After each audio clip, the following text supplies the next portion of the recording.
সময় গেলে কখনো সাধনা হয় না মা। হরিদাস ছুটতে ছুটতে চলে গেলেন, সবই কিছু উপেক্ষা করে সাধু সঙ্গ ভক্ত সঙ্গ করতে। ছুটতে ছুটতে গিয়ে দেখছে অগণিত ভক্ত আর ভক্তগণ এক ভক্ত আর এক ভক্তকে প্রেম আলিঙ্গন করছে।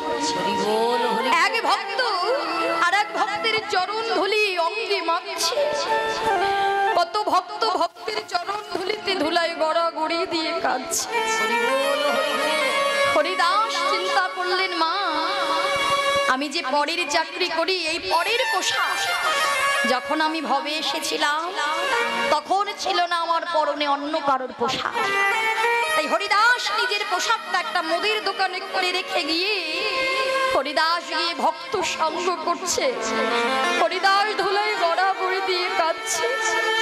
হরিদাস হা কৃষ্ণ বলে কাঁদছে, কৃষ্ণ নামে গাইছে, ভক্তদের চরণ ধুলি অঙ্গে মাখছে, ভক্তের সেবা করছে। এদিকে হরিদাস যখন ভক্তের চরণ ধুলি অঙ্গে মাখছে, ভক্ত সেবা করছে, সাধন ভজন হচ্ছে, দারোগা বাবু চিন্তা করছে, মাগো তাই তো হরিদাস তো একটা ঘন্টার ছুটি নিয়ে চেয়েছিল আমার কাছে।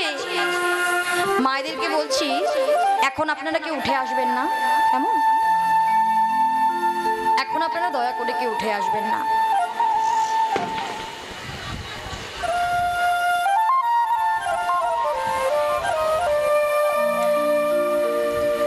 দারোগা বাবু মনে মনে চিন্তা করছে, হরিদাস তো একটা ঘন্টার ছুটি চেয়েছিল, আমি তো তাকে ছুটি দেইনি, তাহলে আমায় গিয়ে দেখতে হবে হরিদাস কি ডিউটি পালন করছে নাকি ডিউটি পালন বন্ধ করে সে হরি নাম কৃষ্ণ নাম শুনতে গিয়েছে।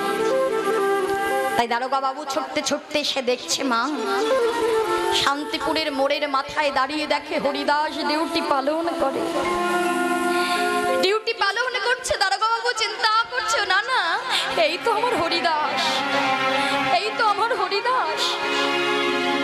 কিন্তু যখন হরিনামের ধ্বনিটা ভেসে আসছে, মা দারোগা বাবু মনে মনে চিন্তা করছে, আহা কি সুন্দর নামের ধ্বনি, কত মধুর নামের ধ্বনি। হরিদাস ঠিকই বলেছিল, নামের ধ্বনি শুনে হৃদয়টা চুরি করে নিয়ে চলে যাও, যাই একবার গিয়ে দেখে আসি। এই বলে দারোগা বাবু হরিনাম কৃষ্ণ নাম শোনার জন্য ছুটতে ছুটতে হরিবাসরে সে দর্শন করে। মা অগণিত ভক্তরা ভক্তির সঙ্গে প্রেম আলিঙ্গন করছে, ধুলায় গড়াগড়ি দিয়ে কাঁদছে।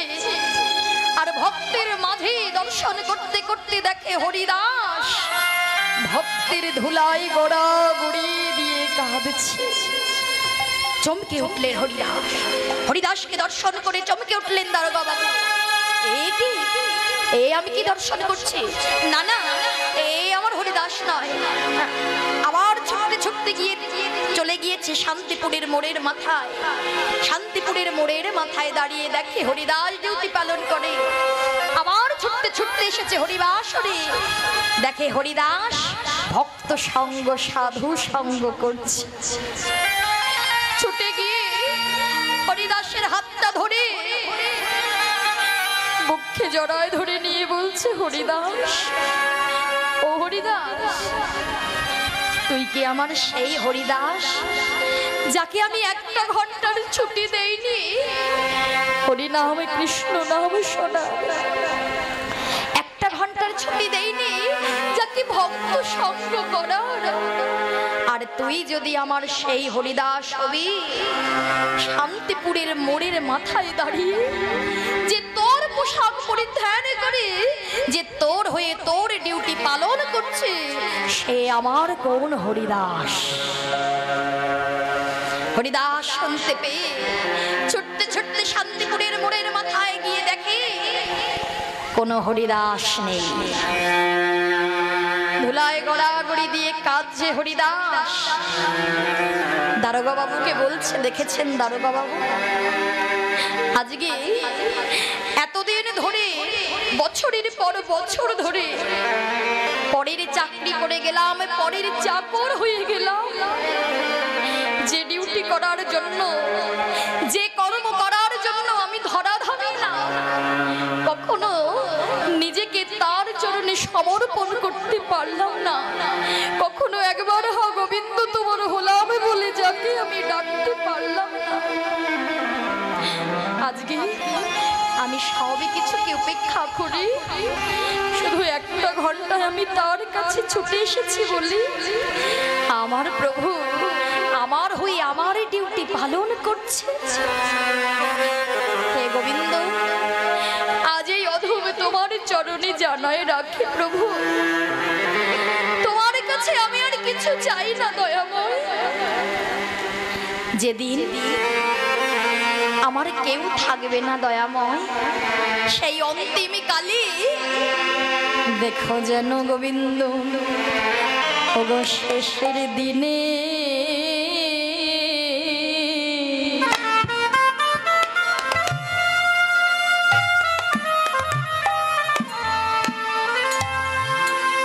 শেষের দিনে কৃষ্ণ না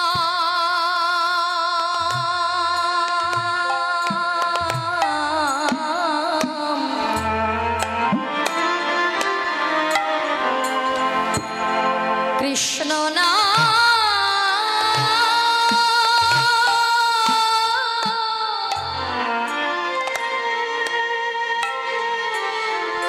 আমি যেন বদনে বলিতে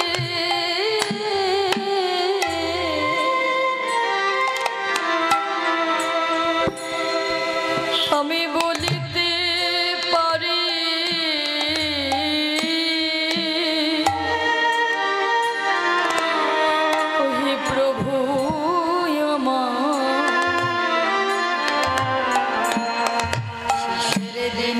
কৃষ্ণ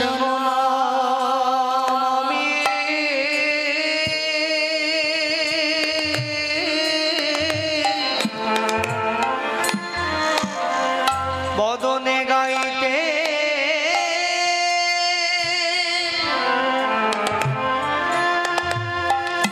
গাইতে পারি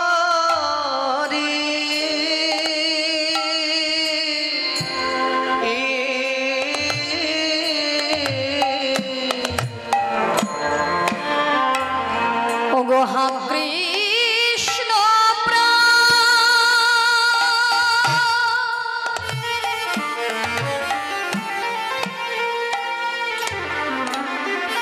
ওগো হা কৃষ্ণ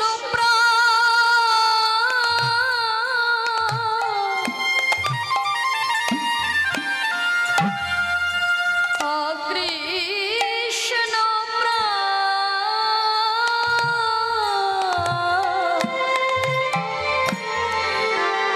প্রাণ কৃষ্ণ বলে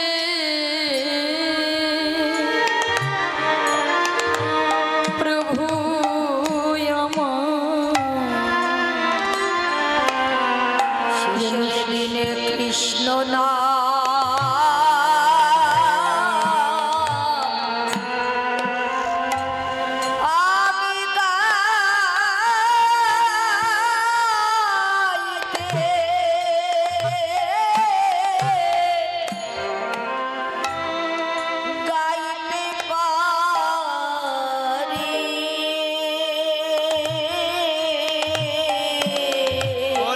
কৃষ্ণ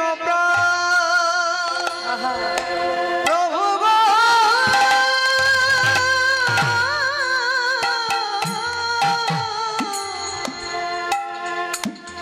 কৃষ্ণ বনে গাইতে পারি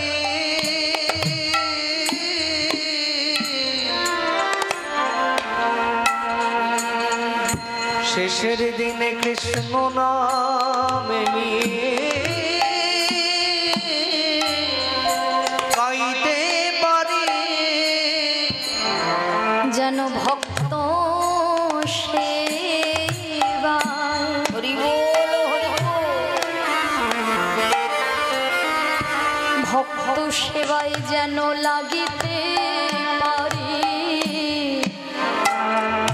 ওগো তোমার চরণে আজ অধম জানায়ে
বাবা, ভগবানকে প্রত্যেকটা যুগে যুগে ভক্তের ডাকে ছুটে আসতেই হয়। ভগবান আজও ছুটে আসেন, তবে ভগবানকে আমরা ডাকার মতো ডাকতে পারি না, তাই আসে না। কেননা শাস্ত্র বলছে হরি নামে হরি নামে, হরি নামে হরি নামে, হরি নাম না করলে কিন্তু হরি নেমে আসে না মা। সাধারণত ভগবান কিন্তু এলেন তিনটি কারণের জন্য। কি বলছে শাস্ত্র? না পরিত্রাণায় সাধুনাং বিনাশায় চ দুষ্কৃতাম ধর্ম সংস্থাপনার্থায় সম্ভবামি যুগে যুগে। অর্থাৎ ভগবান এলেন তিনটি কারণের জন্য: সাধুগণের পরিত্রাণের জন্য, দুষ্কৃতিগণের বিনাশ অর্থাৎ দমনের জন্য, এবং ধর্ম সংস্থাপনের জন্য। তবুও বললেন সম্ভবামি যুগে যুগে, অর্থাৎ আমাকে বাড়ি বাড়ি আসতে হয়। তবে ভগবান আসেন ঠিকই, কিন্তু ভগবানকে না ডাকলে কিন্তু ভগবান আসে না। আসে না? ভগবানকে যদি আমি না ডাকি তাহলে কি ভগবান আসবে? ভগবানকে যদি না ডাকেন, যত দুঃখ যন্ত্রণা কষ্টে থাকুন না কেন, একবার যদি ভগবানকে না ডাকেন ভগবান কিন্তু সাড়া দেবে না। কেননা চিন্তা করে দেখুন, সেই দ্রৌপদীর বস্ত্র হরণের সময়, যখন দ্রৌপদীর বস্ত্র হরণের জন্য দুঃশাসন চুলের মুঠিটা ধরে টানতে টানতে নিয়ে গেলেন রাজসভায়, দ্রৌপদী কিন্তু ছুটে গিয়েছিল দ্রোণাচার্যের কাছে। দ্রোণাচার্যের কাছে গিয়ে দ্রৌপদী বলেছিল, আপনি আমায় বাঁচান। কিন্তু দ্রোণাচার্য কিন্তু মাথাটা নিচু করে নিয়েছিল। ছুটে চলে গিয়েছিলেন দ্রৌপদী ভীষ্মের কাছে, আপনি তো মহান, আপনি তো বিরাট বড় বীর, আপনি আমায় বাঁচান, আমি কুলের কুলবধূ, এই ভরা রাজসভায় আমাকে বিবস্ত্র করা হবে, আপনি তো আমায় বাঁচান। ভীষ্ম কিন্তু মাথাটা নিচু করে নিয়েছিলেন। দ্রৌপদী ভেবেছিলেন, বাবা হয় আমায় অর্জুন বাঁচাবে, না হয় আমায় নকুল বাঁচাবে, না হলে আমায় দ্রোণাচার্য বাঁচাবে, না হলে আরো যারা যারা আছে আমার পিতা আমায় বাঁচাবে। অর্থাৎ এই যে অনিত্য জীবের উপর ভরসা, সংসারের জীবের উপর ভরসা, ভগবান বললেন যতক্ষণ পর্যন্ত তোমার সংসারের উপর ভরসা থাকবে ততক্ষণ আমার কিছুই করার থাকবে না, তাই না? অনিত্য জীবের প্রতি যতক্ষণ আমাদের ভরসা থাকবে ততক্ষণ কিন্তু ভগবান কিছুই করতে পারবে না। তাই তো দ্রৌপদীর যখন বস্ত্র হরণ শুরু হলো, ভগবান শ্রীকৃষ্ণ রুক্মিণীর সঙ্গে পাশা খেলছিলেন। এবার দ্রৌপদী যখন দেখলেন কেউ তাকে বাঁচাতে পারছে না, চিৎকার করে বলে উঠলেন, এই ভরা রাজসভা, এইখানে কি এমন কেউ নেই যে আমাকে বাঁচাতে পারে? ভগবান দ্রৌপদীর এই কথাটা শ্রবণ করে রুক্মিণী দেবীর সঙ্গে পাশা খেলছে তো ভগবান বলে উঠেছিলেন, নয় নয় নয়। অর্থাৎ ভগবান জানাতে চাইলেন ইহ জগতে কেহ কাহারও নয়, ইহ জগতে কেহ কাহারও নয়। আর এই নয়টাকে যদি আমাদের মতো জীব জানতে পারি তাহলে তার আর 10-এর প্রয়োজন হবে না। যদি আমরা 9কে জানতে পারি তাহলে আর তার 10কে জানতে হবে না। আরে 9-এর নামতাটা করে দেখবেন বাবা, 9-এর নামতা করে আপনি যে ফল পাবেন সেটাকে যোগ করে দেখবেন, তার ফলও কিন্তু 9 হবে। যেমন 9-1 9, 9-2 18, তাই না? 9-2 18, 1 আর 8 যোগ করলে কত হয়? 9, 9-3 27, 2 আর 7 যোগ করলে 9। এবার এক এক করে যত আপনি নামতাটা পড়বেন, যে ফলটাই বেরোবে তাকে যোগ করবেন, দেখবেন তার ফল কিন্তু 9ই হবে। তাই ভগবান বলতে চাইলেন ইহ জগতে কেহ কাহারও নয়, নয় নয়। তাই 9টাকে আমাদেরকে জানতে হবে। তাই বললেন, শোনো জীব, তোমরা কর্ম করে যাও কিন্তু ফলের আশা কিন্তু করো না। কেননা দেখবেন মা, এই জগতে আমরা যে যাই কর্ম করে থাকি না কেন, আমাদের এত দুঃখ জ্বালা যন্ত্রণা কিসের? আমরা ফলের আশা করি, তাই না? আমরা ফলের আশা করি, আর যখন ফলটা না পাই দুঃখ কষ্ট শোক জ্বালা যন্ত্রণা আসে, তাই না? তাই তো ভগবান বললেন তোমরা যে যার কর্ম করো, কর্ম ছাড়া তো ফল মিলবে না। এবার সৎ কর্মের সুফল, অসৎ কর্মের ফল কুফল, তাই না? যেমন দেখুন, উদ্দেশ্যটা আপনাকে স্থির করতে হবে। এই যে আজকে যে সকলে মহতি হরিবাসরে ছুটে এসেছেন, এবার হরিবাসরে এসে আপনাকে উদ্দেশ্য স্থির করতে হবে যে আমার ঘরে সাধন ভজন হলো না বলেই আমি হরিবাসরে কিন্তু ছুটে এলাম, তাই না? এবার হরিবাসরে এসে যদি আমি এখন আন কথা কুকথা বলি, আমার কি হরিনাম কৃষ্ণ নামটা হবে? কর্মটা আমি যেমন করে যাব ফলটা আমি তেমনই পাবো, তাই না? লক্ষ্য যদি আপনি স্থির না করতে পারেন মা, অর্জুনের মতো কিন্তু লক্ষ্য ভেদ করা যাবে না। সৎকর্ম করলে সৎ ফল। যেমন দেখুন, ডাকাতের হাতে থাকে ছুরি আর ডাক্তারের হাতে থাকেও ছুরি, কিন্তু যে যেমন কর্ম করছে ফলটা কিন্তু তেমনই পাচ্ছে, তাই না? ডাক্তার হাতে ছুরি ধরে কেন? প্রাণটা দেওয়ার জন্য। আর ডাকাত হাতে ছুরি ধরে প্রাণটা নেওয়ার জন্য। তাহলে কর্ম কিন্তু ভিন্ন ভিন্ন, তাই না? তাহলে কর্ম করতে হবে, কর্ম ছাড়া ফল কখনো মেলে না। তাই তোমাকে কর্ম করেই যেতে হবে, আর কর্ম করতে হবে। কেননা এই যে 84 লক্ষ জনই ভ্রমণ করছি আমরা জীব, প্রত্যেকটা জীব আমরা জানি এই যে সাধন ভজনযোগ্য দেহ বাবা, সাধন ভজনযোগ্য দেহটা কখন পেলাম? যখন 84 লক্ষ জনই ভ্রমণ করলাম। 84 লক্ষ জনই ভ্রমণ করে তবেই কিন্তু এই মানব দেহ, তাই না? তাহলে এই যে একবার ধরাধামে আসছি, কখনো কুকুর হয়ে, কখনো সাপ হয়ে, কখনো ব্যাঙ হয়ে, তাই না? কখনো মশা মাছি, কখনো মনুষ্য হয়ে, এই যে আসছি আর চলে যাচ্ছি, এই যে আসছি আর চলে যাচ্ছি, এই আসা যাওয়াটা একেবারে চক্রের মতো ঘুরে যাচ্ছি আমরা। কে ঘোরাচ্ছে আমাদেরকে? কে ঘোরাচ্ছে? আমাদের কর্ম আমাদেরকে ঘোরাচ্ছে। এই কর্মটা যেদিন আপনি ধর্মে রূপান্তরিত করতে পারবেন, সেদিন আপনার ঘোড়ার চাকাটা কিন্তু আপনা আপনি বন্ধ হয়ে যাবে। তাই হরি নাম কৃষ্ণ নাম ছাড়া জীবের কোনো গতি নাই। তাই মন দিয়ে হরি কথায় কৃষ্ণ কথা শ্রবণ করতে হবে। তাই আজকে যখন গোপাল মূর্ছাগত হয়ে ঢলে পড়েছে, ব্রজবাসী সকলে ছুটে এসেছে, শ্রীমতী রাধারানী ছুটে এসেছে, কিন্তু সবাই কি কাঁদছে মা? সবাই কি কাঁদছে? সবাই কি কৃষ্ণকে বৃন্দাবনে ভালোবাসতো? একটা পাড়ায় বসত করে সবাইকে আমরা সবার কাছে প্রিয় হতে পারি? পারি না। ভগবানও সবার কাছে প্রিয় ছিল না, হ্যাঁ? ভগবানকেও সবাই ভালোবাসতো না। যারা যারা ভালোবাসতো তারা কাঁদছে, কিন্তু যারা ভালোবাসে না তারা কি বলছে জানো? হ্যাঁ, তারা বলা বলি করতে লাগলো, গোপী সবে গোপীতে কয় কৃষ্ণ যে মরিল,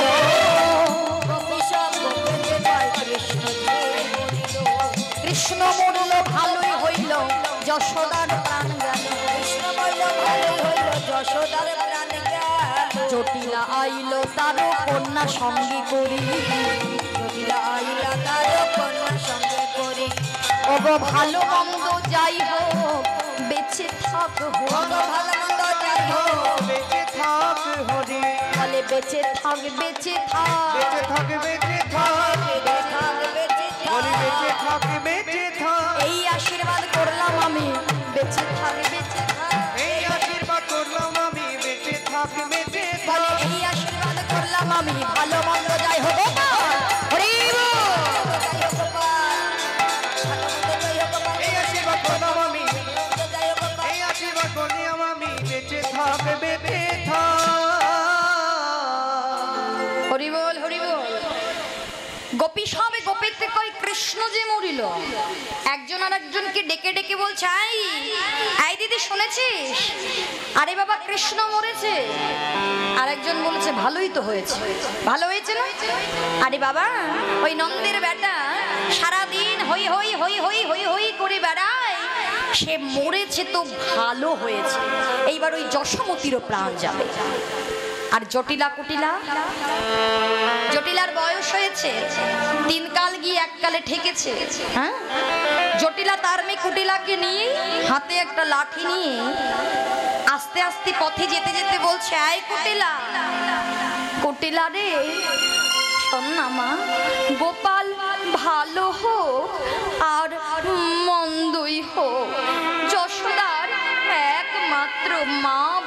ধন সে যেন বেঁচে থাক। কুটিলা বলছে সর্বনাশ।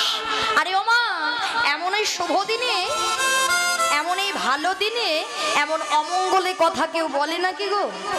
হ্যাঁ, এমন কি অমঙ্গলে কেউ কথা বলে? আরে বাবা, ওই কেলে ছোড়া হলো আমাদের শত্রু। শত্রু মরেছে তো ভালোই হয়েছে না? আরে বাবা, আমাদের ওই পোড়ার মুখী বউটা সারাদিন কালা কালা কালা কালা করতে করতে কানটা সারাদিন ঝালাপালা করে দেয়। সংসারে মন নেই, কোনো কিছুতেই মতি নেই, তাহলে ভালোই তো হয়েছে। জটিলা বুড়ি বলছে, ওরে শত্রু যতদিন বেঁচে থাকে ততই শত্রুতা করতে মজা হয়, আর শত্রু যদি মরে যায় শত্রুতা করব কার সঙ্গে? তুমি আমি কে করিব বিধাতা লিখো আমাদের তো মরণ নাই মা, তাই বৈষ্ণব কবি। এই বলতে বলতে জটিলা কুটিলা এলো। এইবার ছুটে এসেছে বলরাম। বলরাম ছুটতে ছুটতে এসে ভাই কানাইকে বলছে, ভাই একবার কথা বল, একবার আমায় দাদা বলে ডাক। কিন্তু ভগবান তো কথা বলছে না, নয়নটা মেলছে না।